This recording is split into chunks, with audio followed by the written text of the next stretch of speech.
2025 میں پاکستان کیوں موسمیاتی آفت کے سامنے اتنا کمزور ہے، یہ سمجھنے کے لیے دیکھنا ضروری ہے کہ 2022 کے بعد ریکوری کے فنڈز کے ساتھ کیا ہوا۔ 3 glaring examples reveal exactly what we must fix to prevent future climate catastrophes. First, Balochistan housing reconstruction programme bureaucracy کی ناکامی اور ناقابل یقین ڈیلیز کی کہانی ہے۔ اگست 2025 تک حکومت صرف 5000 گھر مکمل کر سکی، یعنی پلان اور فنڈ کیے گئے کام کا تقریباً 1.7% کام مکمل ہوا۔ سیکنڈ، خیبر پختونخوا کے ضلع دیر اپر میں ایک انکوائری میں فینٹم پل منصوبے سامنے آئے جن کی ادائیگی سیلابی فنڈ سے ہوئی۔ یہ تھی 3 کروڑ 60 لاکھ کی کرپشن۔ کاغذی پلانز پہ پروگریس تھی لیکن زمین پہ کوئی برجز بنے ہی نہیں۔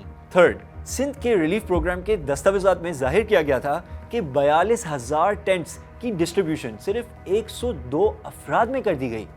سینٹ اور آڈیٹر جنرل دونوں نے اس بات کی تصدیق کی، لیکن سندھ کی ڈیزاسٹر مینجمنٹ اتھارٹی نے سینٹ کے جائزے کو مکمل طور پر نظر انداز کر دیا۔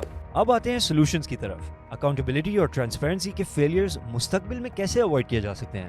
We asked an expert to explain. When we talk about climate finance, and I think the issue of transparency is very important. It is important for a very simple reason, and the reason is we are not talking about a small amount of money. So whenever there is large amount of money involved, there are risks of transparency. ہم اپنی climate governance frameworks میں اور ابھی حال ہی میں جو carbon markets frame works ہیں ان میں ہم اینٹی کرپشن میجرز کس طرح انکلوڈ کر سکتے ہیں تاکہ مس یوز کے اگینسٹ سیف گارڈس موجود ہوں پالیسی فریم ورکس میں۔ There needs to be a national tracking system. National tracking system کا آبجیکٹو یہ ہو کہ ہم ایک سینٹرلائز انفارمیشن کریں۔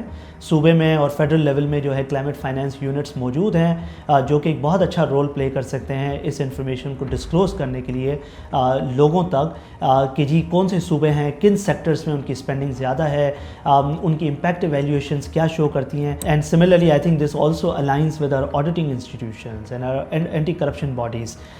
Their capacity also needs to be enhanced کہ جب وہ پروجیکٹس کا آڈٹ کریں تو نہ صرف وہ فائنینشیل اسپیکٹس کو دیکھیں بلکہ وہ کلائمیٹ اسپیکٹس کو بھی دیکھیں کہ جی کسی پرٹیکولر پروجیکٹ کا کلائمیٹ بینیفٹ اسسمنٹ کیا ہوا، کلائمیٹ آف سیٹ کاسٹ کیا تھی، etcetera etcetera. Now these are all the I think technicalities around which ہمارا جو پبلک اینڈ پرائیویٹ سیکٹر ہے اس میں ہمیں کیپیسٹی بلڈ کرنے کی بہت ضرورت ہے ٹو انشور کہ transparency metrics are in place.